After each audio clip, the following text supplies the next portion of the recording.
comme je l'ai. Mais donc, il travaille pour la société. Non, lui, moi, pour ce qui est du boulot, c'est moi qui le fais. Alors, ça peut être gênant, si vous voulez, à moyen terme. Parce que si jamais, la première année, vous n'avez pas trop de bénéfices, donc là, beaucoup de bénéfices, et que vous lâchez 50% du bénéfice en dividende pour une société qui ne travaille pas en société, c'est un peu gênant. Non seulement vous allez devoir rembourser ce capital, ce qui est un peu logique, c'est un peu en capitaux, mais après vous allez rémunérer en distribution de dividendes pour un travail qui n'est pas fait. Alors, alors moi je dirais plutôt, vous êtes presque mieux à faire une co-gérance familiale. Et prendre des gens qui travaillent, enfin des personnes qui travaillent en société. Parce que là vous allez vous mettre, alors, si vous avez besoin de capitaux, si jamais vous avez l'opportunité de faire appel à des organismes.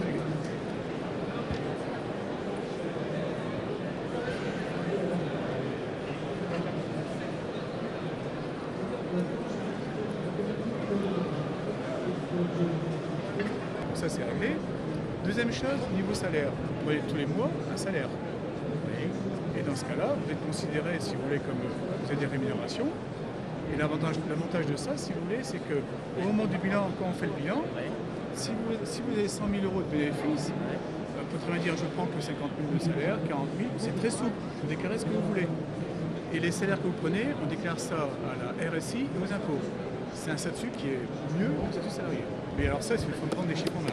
C'est travailleur non salarié, oui, c'est ça? TNS avec co-gérance, option impôt société. Mais bon, là on attaque de technique. C'est technique. Il faut bien noter. Et je voudrais vous demander,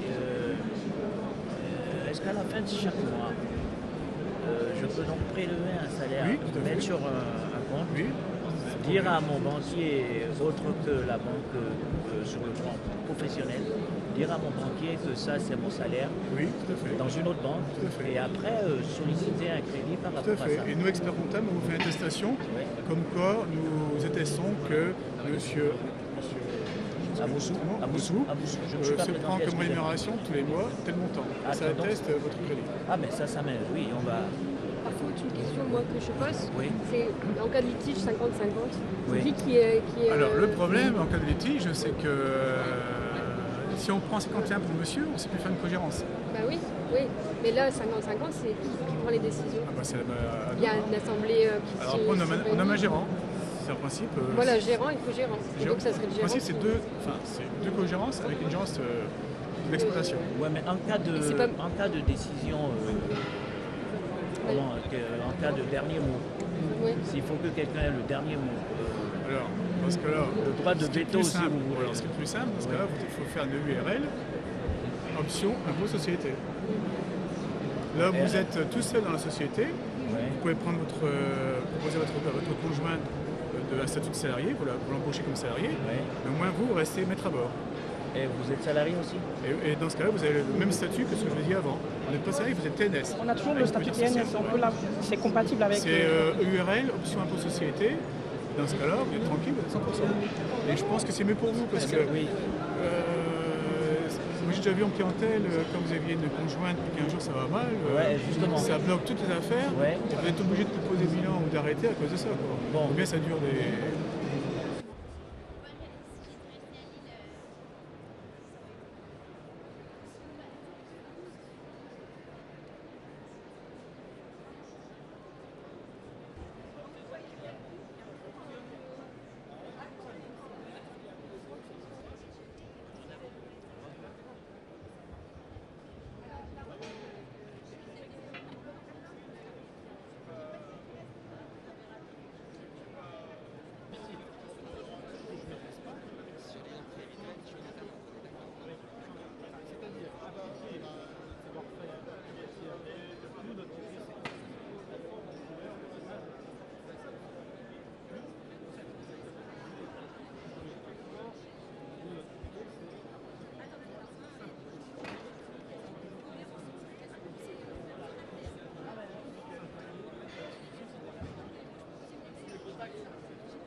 avoir de vue la chose. Donc c'est vraiment pour cette raison que je me suis dit aujourd'hui, comme la Société Générale est implantée au Bénin, il va de soi que je vienne vers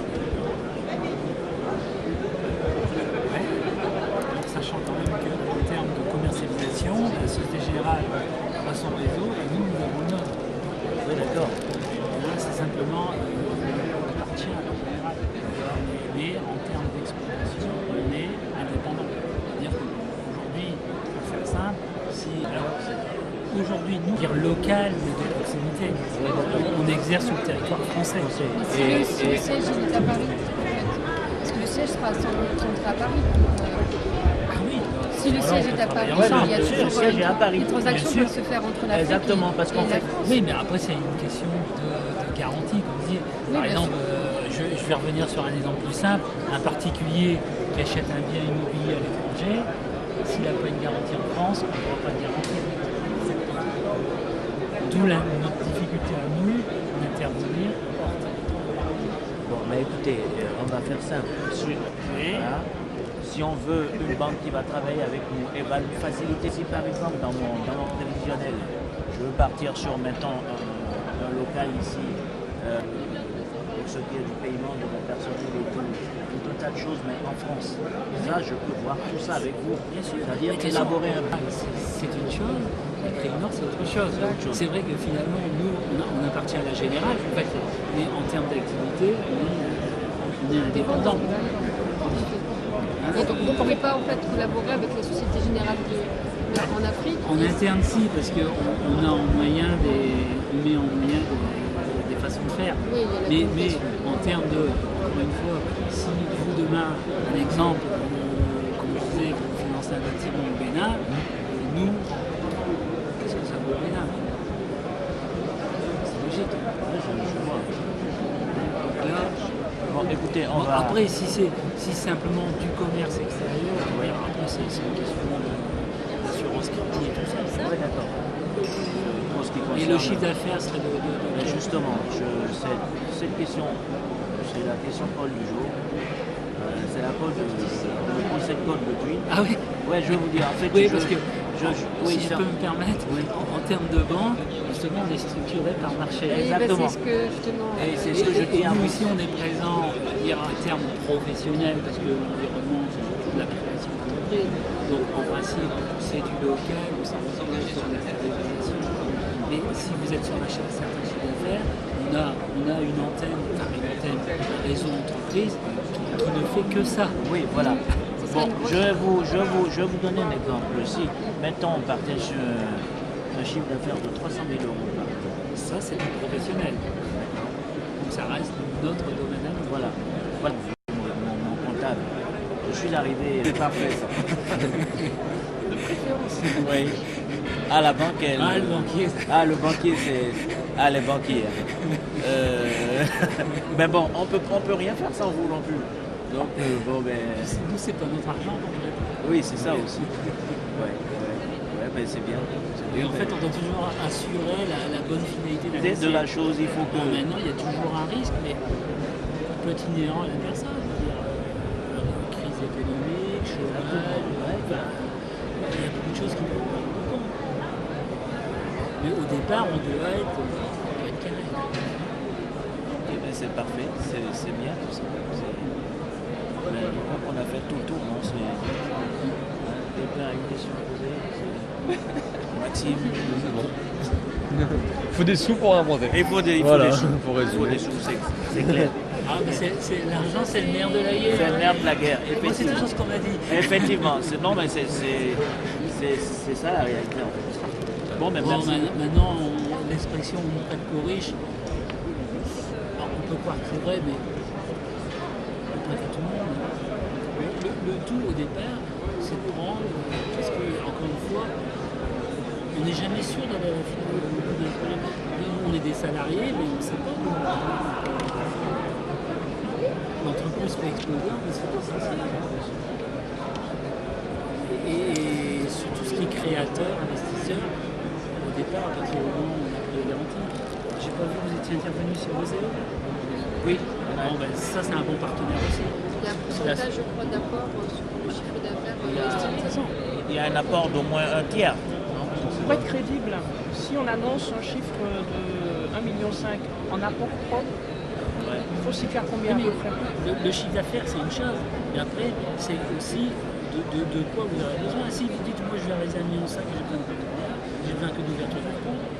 Ah non. Non, mais c'est pas gênant. D'accord. Donc c'est en fonction des besoins que vous aurez. Exactement. C'est pour ça, voilà, là je... Et puis c'est-à-dire si vous sollicitez le banquier pour 500 000 €, si vous dites j'ai rien dans les poches, j'ai pu le savoir. Oui, là ça va être... Non mais je sais, j'y ai pensé et je suis sûr et certain, j'étais un peu embêté de n'avoir pas fait le prévisionnel. Parce que là, ça allait tout regrouper et j'allais beaucoup plus détendu dans la discussion. C'est-à-dire qu'en fonction du prévisionnel, je saurais que j'ai besoin de ci, de ça, de tel montant pour faire telle chose, tel autre pour faire telle autre chose. Et ça, je ne l'ai pas fait. C'est pour ça que je me sens un peu dans mes petits doigts. Mais... Oui. Et qu'est-ce qu'ils vous ont dit? De se renseigner plus sur Paris. Parce que en fait, c'est un peu délicat. Honnêtement, sincèrement, si vous mettez votre siège à Paris, il vaut mieux vous diriger sur Paris. Encore une fois, c'est pas vous pousser. Non, j'ai pas fait. Au contraire, nous on est là pour un salon, ça a un coût. Donc il faut quelque part avoir des noms pour avoir des relents. Mais sincèrement, encore une fois, je pense qu'on discute assez honnêtement. Le chiffre d'affaires, là, c'est vraiment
On fait une photo avec le badge.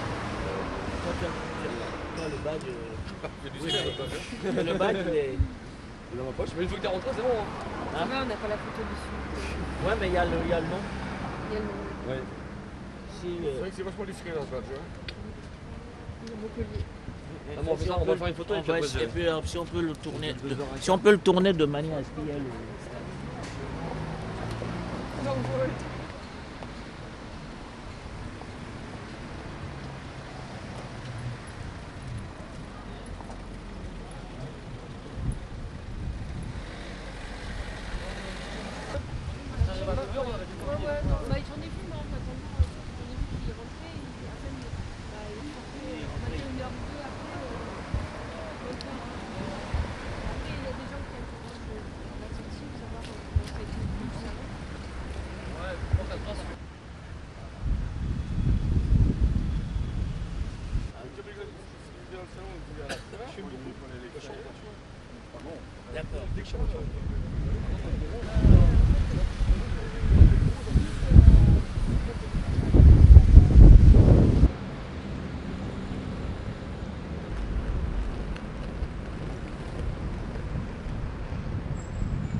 Alexia, ça qui est Alexia, tu sais?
Déjà, cuisine. On part sur une galerie dans laquelle il y aura pas mal de compartiments, je vais dire. Oui. Où il y aura la restauration, il y aura l'équipement, tout ce qui peut être vendu. En fait, on part sur une grande galerie. Allez-y.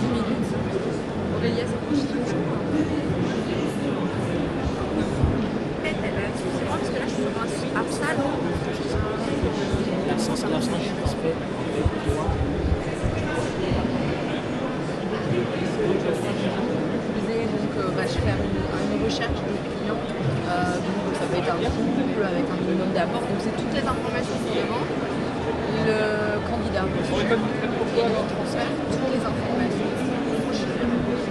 Voilà. Donc aujourd'hui on est un outil de communication à ces franchises et de visibilité pour les franchiseurs. Et on a notre site internet. Qui nous permet un accès sur le secteur de la franchise que vous cherchez, déjà dans quel secteur il se situe, à quel endroit vous souhaitez vous implanter. Voilà. Et vous avez celui. Et si on peut partir sur une franchise, attends, il y a parlé d'apport. Chaque franchiseur, effectivement, donc à la recherche de franchisés, un critère, un profil candidat. Donc il y a, tout dépend après de l'enseigne, il y a un certain apport à amener et des conditions à remplir. Voilà. Donc ça c'est détaillé sur, comme là si vous allez sur notre site internet, on va dire, vous tapez l'enseigne que vous souhaitez, on va dire ED. Donc vous allez arriver sur ED, donc il y aura sa fiche avec son concept, le concept du franchiseur, et une série d'informations dont le profil du candidat. Vous cliquez dessus et vous allez voir ce que ED cherche, le franchiseur ED cherche comme franchisé.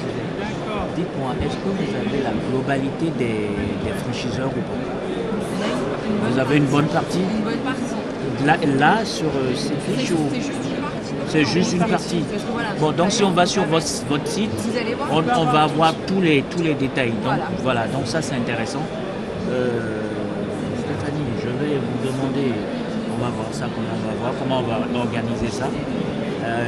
D'aller sur le site, j'irai aussi. Vous verrez en fonction du projet tout ce qui pourrait nous intéresser, leurs conditions. Je vais le faire aussi de mon côté. Et puis ensuite, rajouter dans le tableau. Voilà. Et on verra en fonction des choix maintenant comment aller vers eux. Hein? Les franchises, les franchiseurs, c'est très intéressant parce que c'est déjà un concept qui est. Vous n'avez pas de. Ils ont déjà leur concept. Ils ont déjà tout le concept. L'image. Donc voilà, l'image. Exactement. Donc vous n'avez plus rien à faire. Et toute la formation, voilà. Elle est faite par le franchiseur pour le franchisé. Ah oui, Tout franchiseur, voilà, on va prendre l'exemple de Movalpa, ils ont une certaine éthique et ils offrent une formation à leurs franchisés pour que voilà, la pérennité et la notoriété de la société, voilà, dans tous les magasins où l'enseigne Movalpa est mise, ils fonctionnent tous de la même manière. Qui est franchiseur, je crois. Oui. Voilà. Pour tout électroménager. Ouais, parce que moi j'étais dans l'électroménager, donc sais un peu ce que c'est. Il y a JTM. Voilà, c'est comme Midas, tous les Midas sont identiques. Et oui, bien sûr, ils veulent voilà, que leur image reste comme ça. Voilà, donc ils offrent à tous leurs franchisés une formation. Et après, effectivement, peut-être aussi des conditions au niveau d'achat de matériel, etc., qui seront dans l'intermédiaire du franchisé. Moi, j'ai mon passage de mon oncle qui est dans les fast hôtels, je ne sais pas si vous connaissez, c'est la hôtel franche, hôtellerie, et c'est une franchise. C'est une franchise, voilà. Donc, je connais un peu aussi. Ce que je vais faire, c'est si vous voulez des informations, moi je suis à charger de clientèle chez Assaut Franchise. Je vous laisse ma petite carte. Et puis voilà, si vous avez des questions, j'ai juste pour avoir une petite idée. Si je veux aller en tant que franchisé vers JTM, vous avez une idée de l'apport ou pas? Non, pas du tout. Là, je ne l'ai pas du tout en tête. Parce que je sais quand même que c'est assez colossal, hein, souvent. Après, ça dépend. De ce sur quoi on parle. Le contrat, déjà, dans un premier temps, il peut être de 5 à 7 ans. Ouais. Et après, l'apport financier, il y a un apport personnel, voire après un apport d'investissement, tout dépend